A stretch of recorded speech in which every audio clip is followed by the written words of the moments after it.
Si hay algo fundamental en el mundo de la electrónica son los semiconductores. ¿Pero qué los hace tan especiales? Bueno, básicamente es el hecho de que pueden conducir la corriente de forma ordenada. Y bueno, ¿cuál es su conformación para hacer esto? Bueno, esto lo hacen porque el material del que están hechos les da esas características. Mayormente en electrónica es el silicio, aunque también puede ser el germanio o el arsénico de galio. ¿Pero qué tienen estos materiales? Básicamente es porque tienen 4 electrones en su última capa, lo que se conocen como electrones de valencia. Pero estos materiales por sí solos no son un semiconductor. A estos les tenemos que añadir ciertas impurezas, que es lo que nosotros conocemos como dopaje. Y dependiendo del material con el que se dope, tendremos un material tipo N o un material tipo P, siendo el primero el que se dopa con elementos mayores a 4 electrones de valencia y el segundo con menos de 4, y esto propiciará que se formen electrones libres y huecos respectivamente. Pero uno solo de esos materiales tampoco es un semiconductor, sino que tiene que estar en unión el uno con el otro, y dependiendo de la cantidad de uniones tendremos un diodo, un transistor o un tiristor. Vamos ahora con los diodos. Su nombre hace mención a su uso, el cual consiste en separar los ciclos positivos de los negativos en una señal de corriente alterna. Esto lo hace porque al circular corriente alterna durante los semiciclos positivos se polariza de forma directa, permitiendo así el paso de corriente, mientras que en los semiciclos negativos se polariza de forma inversa, evitando así el paso de la corriente en tal sentido. Es aquí donde entra el concepto de bandas de energía, en la cual tenemos 3 niveles: la banda de valencia, la banda de conductividad y la banda gap. En la banda de valencia básicamente no hay movimiento de electrones, no hay una fuerza que los induzca a moverse, o sea, no hay corriente eléctrica, mientras que en la banda de conductividad sí la hay. Es aquí donde entra la banda gap como un intermediario entre estas dos bandas. Esta banda en los semiconductores determina el mínimo de energía que se necesita para que se pase de la banda de valencia a la banda de conductividad. Generalmente ronda valores cercanos a un electronvolt más o menos. En semiconductores es prácticamente general para todos los dispositivos, sean diodos, transistores o tiristores en este caso. Ahora, regresando al rectificador, el voltaje mínimo para que haya flujo de electrones para el caso del silicio será de 0.7 volts y para el germanio 0.3 volts, que son los materiales más comunes con los que fabricamos semiconductores. En el diagrama de bloque se puede observar la conformación del diodo rectificador. La corriente fluye desde el material P hacia el N. Esto si seguimos el sentido convencional de la corriente, pero si seguimos el sentido real de la corriente, en el cual la corriente va desde la parte negativa hacia el positivo de la fuente de alimentación, al haber flujo de electrones entrando desde N hacia P, los electrones libres se mueven a través de los huecos que hay en el material P, pasando así la corriente de forma controlada. Lo anterior que dije solamente aplica para el diodo conectado de manera directa, es decir, el positivo al P y el negativo al N. Si se conecta de manera inversa, no hay flujo de electrones, debido a que se genera una barrera de potencial entre las uniones P y N. Y bueno, en caso de que se aumente la energía para que pueda pasar, lo que se terminaría haciendo sería freír el dispositivo, es decir, lo echas a perder. En la curva característica del rectificador podemos observar ambas zonas de operación y cómo en la zona directa, a partir de cierto valor de voltaje, la corriente crece de forma exponencial, mientras que en la zona inversa existe una corriente mínima que ya no crece, la cual se conoce como corriente de fuga.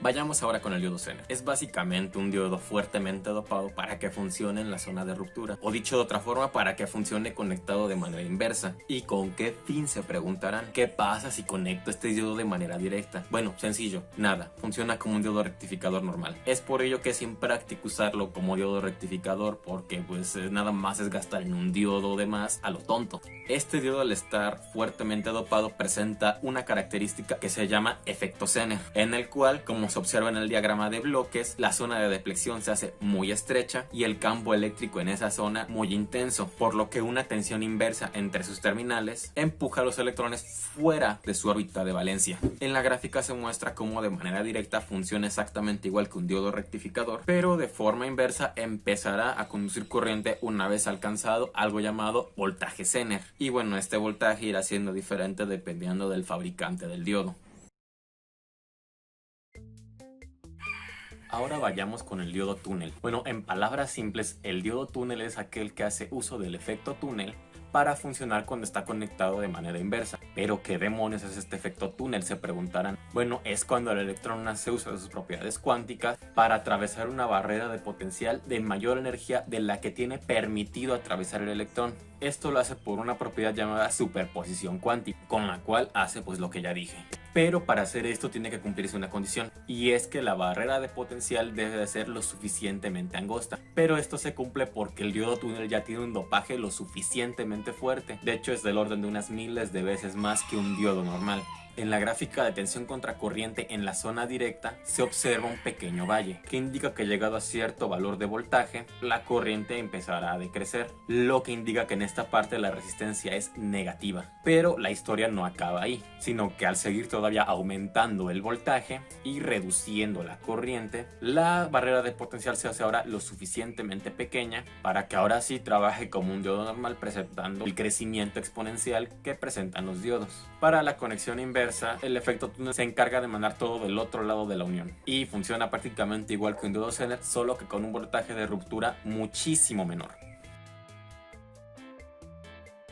Todos los diodos presentan una capacitancia cuando están conectados de manera inversa, que quede claro desde un principio, pero el diodo varicap, variable o varactor, como prefieran llamarle, esta capacitancia varía cuando se modifica la tensión inversa suministrada. Bueno, están diseñados para eso después de todo. En el diagrama de bloque se puede observar la comparación que hay entre este diodo y un capacitor. Al aumentar la tensión también aumenta la zona de agotamiento, la cual funciona como el dieléctrico del capacitor. Esto incrementa la separación entre los materiales P y N, reduciendo así su capacitancia. Dicho de una forma más sencilla, mayor voltaje, menos capacitancia, menor voltaje, más capacitancia, pero obviamente sin que el voltaje llegue a cero o inferior a la tensión de umbral que esté presente. Ahora, para este hay que tener presentes dos cosas. La primera es que solo funciona de manera inversa, en directa para nada, y la otra es que solo se utiliza para almacenar carga, no para hacerla fluir. Su curva característica ahora ya no está dada en función de voltaje contra intensidad, sino de voltaje contra capacitancia. Las ventajas que presenta este diodo es un bajo ruido, bajo costo y confiable a pesar de su tamaño y peso. En palabras simples, es un diodo normal, pero con un material semiconductor sin dopar en medio de las zonas P y N, lo que se conoce como un material intrínseco. Es por eso sus nombres, P y N, PIN. Bueno, ¿y en qué ayuda que tenga este material en medio? Sencillo, en que su voltaje de ruptura sea significativamente mayor. Como la región de agotamiento no tiene portadores de carga, funciona como un aislante y a su vez como zona de agotamiento. Cuando este es conectado de manera directa, los portadores de carga entran en la zona de agotamiento y cuando empiezan a hacerse las uniones electrón hueco, empieza a haber un flujo de corriente. Conectado de manera inversa, el voltaje aumenta la zona de agotamiento. ¿Les suena familiar esto acaso? Bueno, es porque en este caso funciona ahora como un diodo varactor, debido a que ahora el material intrínseco funciona como el dieléctrico. Para este caso ahora tenemos dos curvas características, una para la conexión en directa y otra para la conexión en inversa. En directa, como ya dije, su tensión umbral es superior a la de un diodo común, y en inversa pues es básicamente la misma gráfica que la de un diodo varactor. Para entender el diodo Schottky, vayamos de una vez a su diagrama de bloques. Como pueden notar, este diodo no hace uso de la unión PN que todos conocemos, sino de un metal y un semiconductor, más concretamente un semiconductor de tipo N, lo que da como resultado una unión metal-semiconductor. Esta unión crea una zona de agotamiento conocida como barrera de Schottky, y esta barrera se caracteriza por ser bastante pequeña, mucho más pequeña que la de un diodo común. En la gráfica de tensión contracorriente se observa dicho fenómeno. La tensión umbral para, ojo, un diodo de silicio, no uno de germanio, en conexión directa es de 0.2 a 0.3 volts, y para la conexión inversa, la corriente de saturación inversa se produce a un voltaje muchísimo menor que la de un diodo de silicio. Es un tipo de diodo que hace uso del efecto fotoeléctrico para funcionar. Su construcción es la típica de un diodo PN, pero con una capa de dióxido de silicio sobre el material P, recubierta con una capa antirreflectante de nitruro de silicio para poder absorber la mayor cantidad de luz posible. Primero que nada hay que tener claro que este diodo solamente funciona de manera inversa. En ausencia de luz, este diodo presenta una pequeña corriente de fuga a causa de los portadores minoritarios, y el aumentar el voltaje así en condiciones de oscuridad solo hace que se incremente aún más la región de agotamiento. Pero una vez expuesto a luz infrarroja o visible, esto ya dependerá del tipo de fotodiodo, hará que se separen los pares hueco-electrón, y los electrones del lado N serán atraídos hacia el lado positivo de la batería, y lo mismo ocurrirá con los huecos hacia el lado negativo. Esto hará que se genere una gran corriente inversa en el dispositivo, y con el aumento de la intensidad de luz se van a generar todavía más portadores de carga. Dicho en palabras más simples, cuanto mayor sea la intensidad de la energía de la luz que recibe el diodo, mayor será la corriente que circula a través del dispositivo, y esto, bueno, se puede observar en el gráfico. Por cierto, una cosa que hay que destacar antes de acabar con este diodo es que la corriente inversa no muestra un aumento significativo con el aumento del potencial inverso. O sea que si le metemos más voltaje de manera inversa, no incrementará la corriente que fluye a través del dispositivo.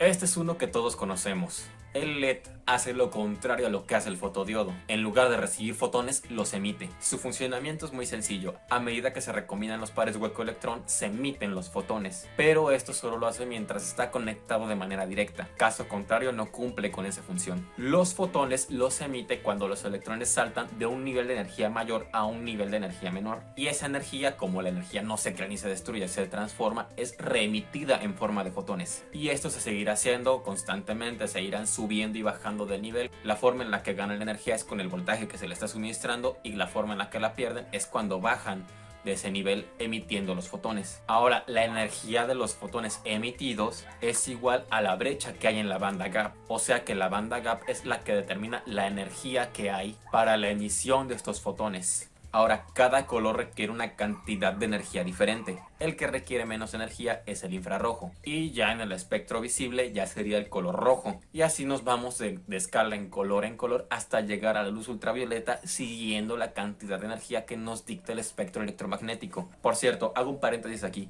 Meterle más voltaje no significa que el LED vaya a cambiar de color, sino que ese color es el rango que ya tiene predeterminado la banda gap para emitir ese color.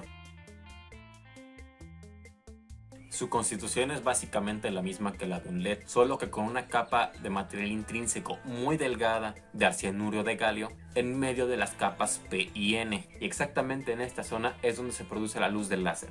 Ahora, hay que tener en cuenta que este diodo solamente producirá la luz láser cuando se encuentre a aproximadamente el 80% de su corriente máxima. De igual forma que en el LED los fotones son emitidos al momento de hacerse las recombinaciones hueco-electrón, solo que ahora los fotones oscilan a una sola frecuencia particularmente precisa, a medida que rebotan hacia arriba y abajo entre las paredes reflectantes de luz de la capa activa. Algunos fotones chocan con otros átomos, produciendo así una avalancha de fotones, y este es conocido como bombeo, y este proceso crea electrones muy energizados, hasta el punto que hay más electrones energizados que los que no lo están. Y es aquí donde se produce el flujo de luz coherente que nosotros conocemos como láser. Y esta luz se produce porque los fotones están oscilando a una sola frecuencia, o sea, a una sola longitud de onda. Pero ahí no acaba la cosa, porque para que la luz salga hacia un solo punto, las superficies finales se cortan y pulen para crear espejos reflectantes paralelos. Y las distancias entre estas superficies son exactamente múltiplos de la longitud de onda de la luz emitida. Y de esta manera se forma lo que es una cavidad resonante, que ayuda básicamente a amplificar la luz. Y bueno, en la gráfica se ve que el láser es básicamente un LED que produce luz láser. Solo que para eso el láser funciona con una corriente mucho más grande que la de un LED, de aproximadamente unas 10 veces más. Este no es específicamente un diodo, debido a que no presenta la típica unión PN. Sin embargo, cuenta con unas similitudes que vale la pena analizar. Primero que nada, un fotorresistor cambia el valor de su resistencia en presencia de luz. Cuanta más luz haya, mayor será su resistencia. A medida que aumenta la energía lumínica, aumenta el número de electrones de valencia que ganan energía y dejan la unión con el núcleo atómico. Esto hace que un gran número de electrones de valencia salten hacia la banda de conducción, listos para moverse con cualquier fuerza externa que se les induzca, como por ejemplo un campo eléctrico. Por cierto, este no tiene polaridad, así que da igual cómo lo conectes. Hablemos ahora de la celda fotovoltaica. Al tener una unión PN cuenta como un diodo. Así que analicemos qué tiene este dispositivo entonces.